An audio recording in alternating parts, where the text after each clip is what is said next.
Olá, galerinha! Sejam bem-vindos à aula 90 de língua portuguesa. Eu tô aqui com o meu amigo Lucas, que veio me ajudar um pouquinho, né? Sinalizar para vocês. O meu nome é Carolina Molina e o meu sinal, o Lucas vai mostrar para vocês. Isso mesmo, muito especial aí para vocês saberem, foi o meu aluno Jaederson que deu para mim. Beijo, Jaederson, para você, tá? Então, esse é o momento que a gente vai começar a estudar aqui um pouquinho de língua portuguesa. Vamos ver o que a gente vai aprender hoje? Vamos ver? Olha só, os objetivos da nossa aula. Nós vamos ler contos compreensivamente, vamos localizar informações explícitas em um texto, vamos inferir o sentido de uma palavra ou expressão, vamos inferir uma informação implícita em um texto e vamos identificar elementos que constroem a narrativa. Então, fica sabendo, se você tem acesso ao Classroom, vai lá no Classroom, assim que termina a aula, procura a aula 90 e faz as duas atividadezinhas que eu deixei para você. Você não tem acesso? Não tem problema, tá bom? Faz a tua atividade no caderno, escreve ali direitinho, leva no teu colégio, assim você garante a tua presença e uma nota que a professora vai dar para você também, tá bom? Aposto que vai dar tudo certo aí para você. Vamos trabalhar então? Vamos lá? Todo mundo tá a postos daí com caderno, com lápis, com caneta, tudo certo? Vamos trabalhar? Vamos lá então. Vamos falar um pouquinho sobre a aula anterior. O que a gente viu na aula anterior? Vamos ver? Na aula anterior, a gente viu o gênero literário conto, né? O conto ele é estruturado como uma narrativa curta que envolve apenas um conflito. Nessa perspectiva, o momento de maior tensão do gênero ele é chamado de clímax. Além disso, embora não seja uma regra, é comum que o conto apresente poucos personagens, espaço ou cenário limitado e um recorte temporal reduzido. Então, lembram do conto na aula anterior, né? Nós lemos o conto da Lígia Fagundes Telles, Natal na Barca. Então, hoje nós vamos ler outros contos, outros tipos de contos, na verdade, bem interessantes que eu acho que você vai gostar.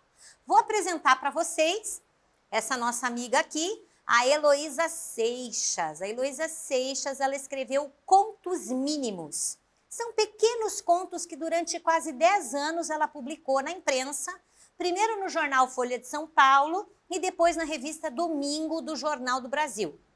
O tema em comum a todos eles é o amor pelos livros, pelos autores e pela literatura. Então, vimos uma autora, na aula passada, na aula anterior, nós vimos a autora Lígia Fagundes Telles, e agora a gente está vendo a Heloísa Seixas com os contos mínimos. Você já ouviu falar dos contos mínimos? Vamos ver como que é, então? Vamos lá. Eu trouxe o primeiro conto para vocês, que se chama Revelação no Espelho. O vento soprava forte, era quase um tufão, ou talvez um tornado, pois suas rajadas concentradas agiam com mais violência num raio de poucos metros. Apavorada, ela buscou abrigo, colando-se à reentrância de uma porta de garagem. Tremia, tinha a sensação de que aquele vento era uma manifestação do mal, e pior, que contra ela se dirigia. Enquanto o vento lhe chicoteava as pernas, tirou da bolsa um pequeno espelho para, através dele, espiar a rua sem sair, de trás da coluna. E teve a confirmação. A imagem, no espelho, era de calmaria. O vento era mesmo assombrado. Esse conto a Heloísa Seixas publicou no jornal A Folha de São Paulo no ano de 1998. Então, reparem que é um conto bem pequeno, por isso ele é chamado de conto mínimo, né? É um conto mínimo da Heloísa Seixas. Vamos ver uma atividade, um exercício sobre ele? Vamos lá? Vamos ver? Releia esse trechinho aqui, ó. O vento soprava forte, era quase um tufão, ou talvez um tornado, pois suas rajadas concentradas agiam com mais violência num raio de poucos metros. Apavorada, ela buscou abrigo, colando-se à reentrância de uma porta de garagem. Tremia. Qual motivo para ela ficar tão apavorada? Vamos lá. Letra A, porque ela achava que o vento era sobrenatural. Letra B, porque o vento era um tufão. Letra C, porque o vento trazia raios. Ou letra D, porque ela tremia. Vamos lá? Eu vou dar um tempinho para você pensa bem, olha aí e a gente já volta com a resposta, tá bom?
E daí, pessoal? Você conseguiu responder? Olharam aí? Vamos ver se você acertou? Vamos lá para a nossa resposta. Então, qual era o motivo para ela ficar tão apavorada? Porque ela achava que o vento era sobrenatural. Ela estava tão apavorada com o vento, não era por causa do vento mesmo, é porque ela achou esse vento não está normal. Eu acho que ele é sobrenatural. Vamos ver, então? Tenho mais uma pergunta para você e agora é um quiz. Vou colocar o trechinho aqui para você poder se lembrar. Ó. Tinha a sensação de que aquele vento era uma manifestação do mal. E pior, que contra ela se dirigia. Enquanto o vento lhe chicoteava as pernas, tirou da bolsa um pequeno espelho para através dele espiar a rua sem sair de trás da coluna. E teve a confirmação. A imagem no espelho era de calmaria. O vento era mesmo assombrado. Repare que o narrador deste microconto cria um enredo de suspense. A protagonista, chega a parecer uma manifestação do mal. E como é o desfecho do conto? Letra A, a suspeita da personagem se confirma, ou letra B, a suspeita dela se mostra infundada, tá bom? Pensa bem aí, bem rapidinho, esse tá fácil, lê com atenção e a gente já volta.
E daí, pessoal, conseguiram responder? Essa estava muito fácil, né? Muito fácil. A suspeita da personagem se confirma, realmente, né? Quando ela colocou o espelhinho ali, ela viu que não tinha vento nenhum, só tinha vento em cima dela, só ela via o vento. Bem interessante.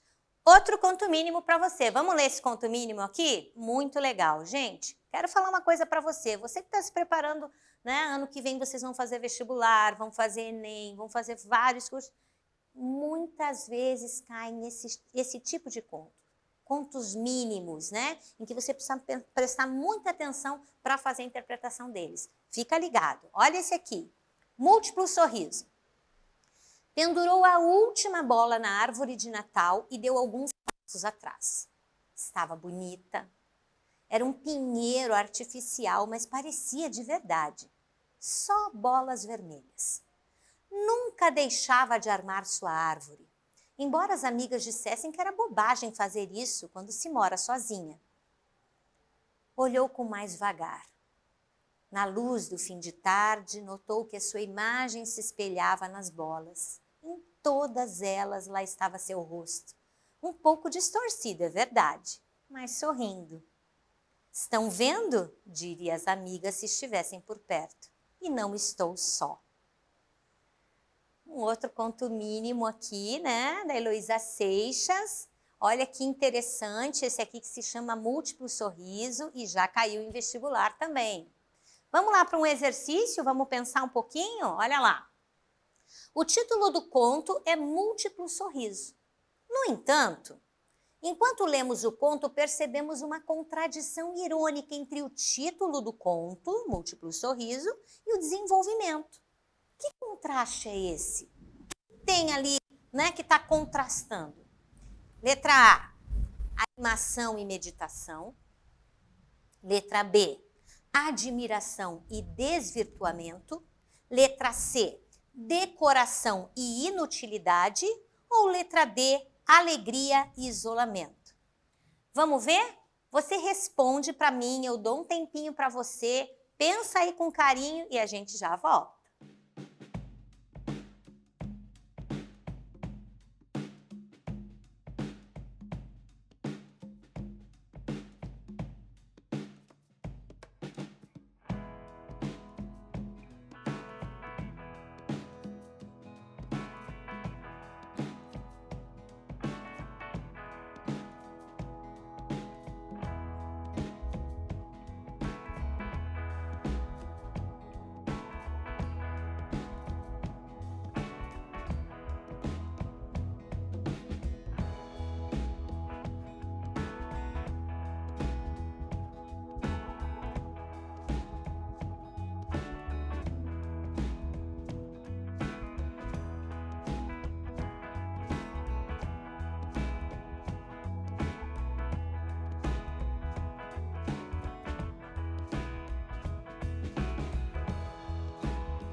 E daí, pessoal, deu certinho aí? Você conseguiu responder?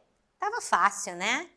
Então, na verdade, a gente vê essa contradição de alegria e isolamento. Ela tá toda feliz, ela tá vendo o rosto dela ali em todas as bolas das árvores de Natal, mas ao mesmo tempo ela tá sozinha. Isso é uma contradição, né? Muita alegria, mas ao mesmo tempo isolada, sozinha. Ela diz ainda, se as amigas estivessem por perto, eu diria para elas, né? Tem mais um exercício. Na leitura do conto, percebemos um encontro entre o mundo imaginário da personagem e a realidade da sua solidão. Isso pode ser visto no trecho. A. Pendurou a última bola na árvore de Natal e deu alguns passos para trás. Letra B. Nunca deixava de armar sua árvore, embora as amigas dissessem que era bobagem. Letra C. Lá estava seu rosto um pouco distorcido, é verdade, mas sorrindo. Estão vendo, diria as amigas, se estivessem por perto, e não estou só. Então, quando que a gente vê assim esse mundo imaginário da personagem e a realidade da sua solidão, esse encontro dos dois? Responde aí para mim, a gente dá mais um tempinho, você pensa aí com bastante carinho e a gente já volta, tá bom?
Daí, pessoal, respondeu?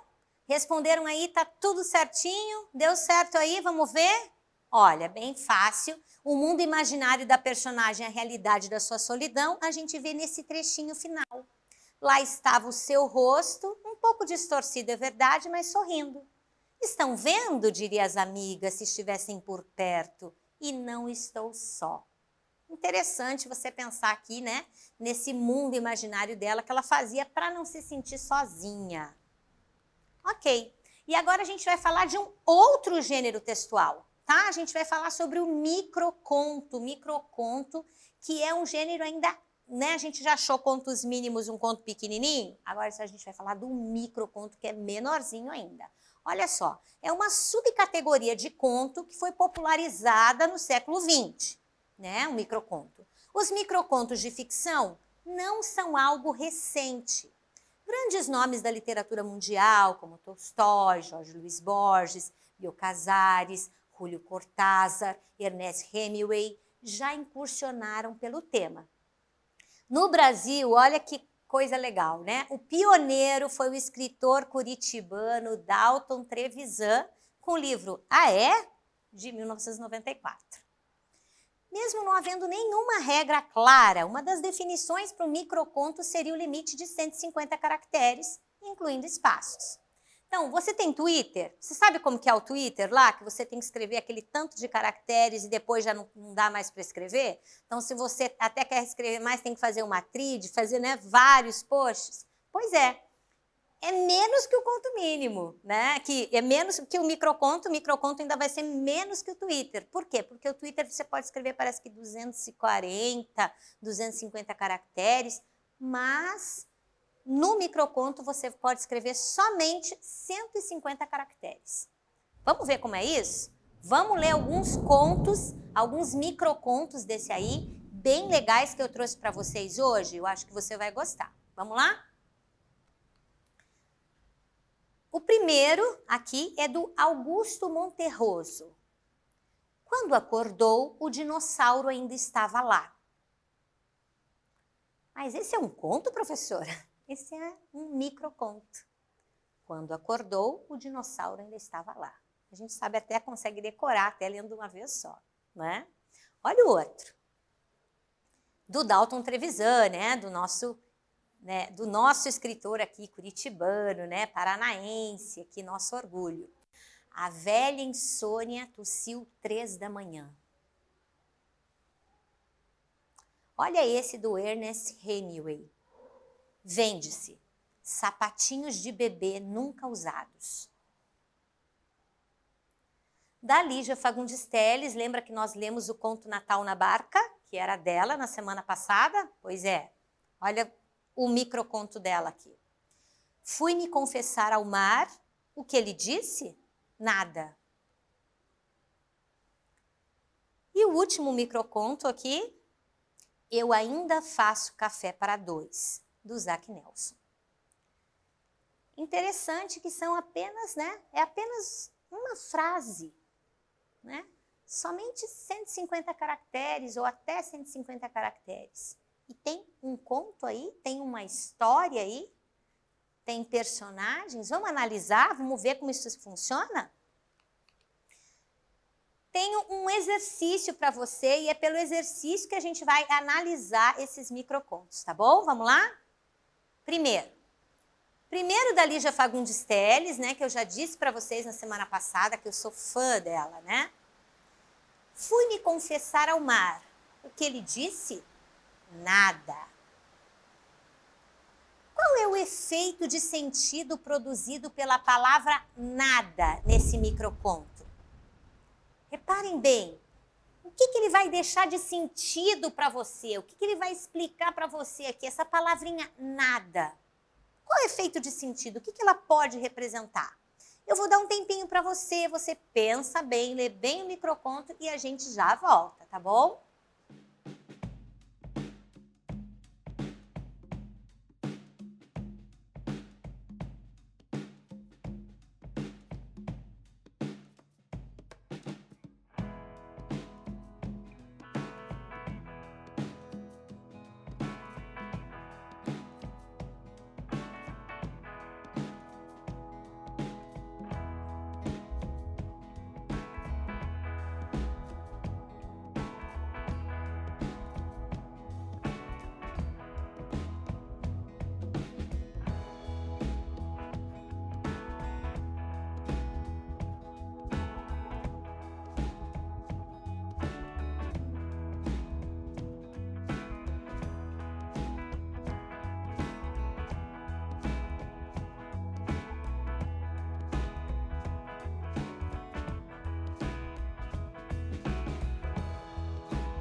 respondeu para mim bem interessante, né? Eu acho que você acertou, porque tá bem legal aqui a interpretação desse microconto.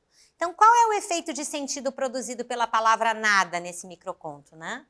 Pela possibilidade dos sentidos serem outros, a capacidade da polissemia da palavra. Aqui a palavra nada, ela tanto pode se referir a não disse coisa nenhuma, né? Fui me confessar ao mar, o que ele disse? Não disse coisa nenhuma, né?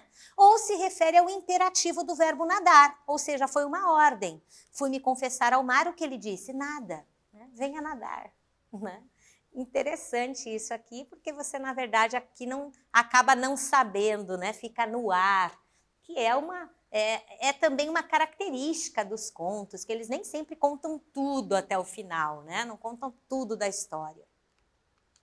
Vamos lá para o exercício 5 e vamos analisar o microconto do Augusto Monterroso, tá? Vamos lá. Quando acordou, o dinossauro ainda estava lá. Existe uma ambiguidade neste microconto. Qual é? Explica para mim. Lembra da ambiguidade? Ambiguidade é o quê? Duplo sentido. Explica para mim qual é o duplo sentido que a gente acaba sentindo, vendo ali, percebendo nesse microconto. Eu dou um tempinho para você, pensa aí e a gente já volta.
Então, falando de ambiguidade, né? Ambiguidade é um assunto que cai muito aí no Enem, no vestibular, você tem que saber. Você conseguiu descobrir aqui desse microconto, mas tão pequenininho, professora, tem uma ambiguidade aqui?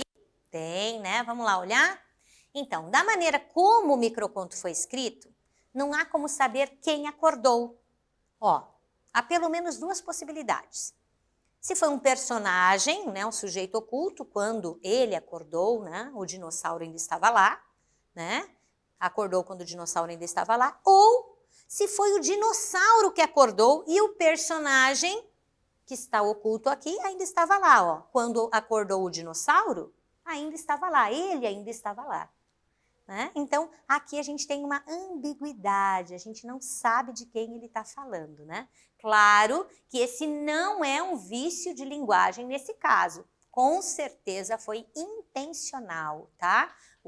Literariamente falando, né? Eles conseguem fazer isso e os autores fazem muito isso, provocam ambiguidades, né? Usam as figuras de linguagem para dar uns efeitos diferentes daquele que a gente está acostumado a usar, tá bom? Vamos lá, então? Mais um exercício, o exercício 6.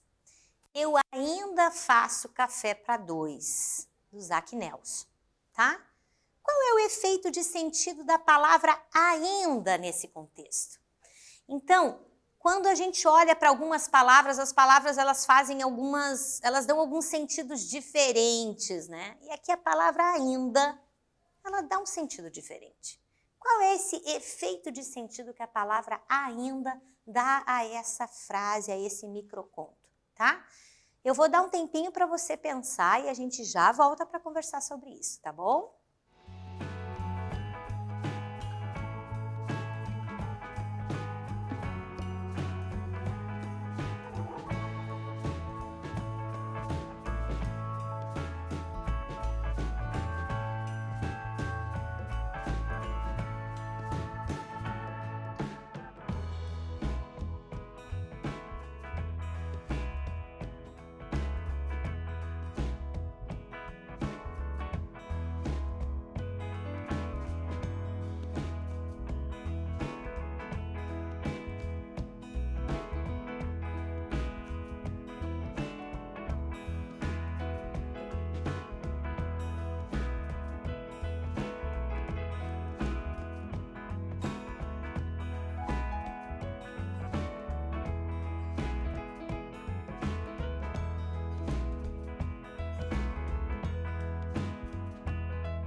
Então, você conseguiu descobrir ali qual o efeito de sentido que a palavra ainda vai dar nesse microconto pra gente? Vamos lá ver?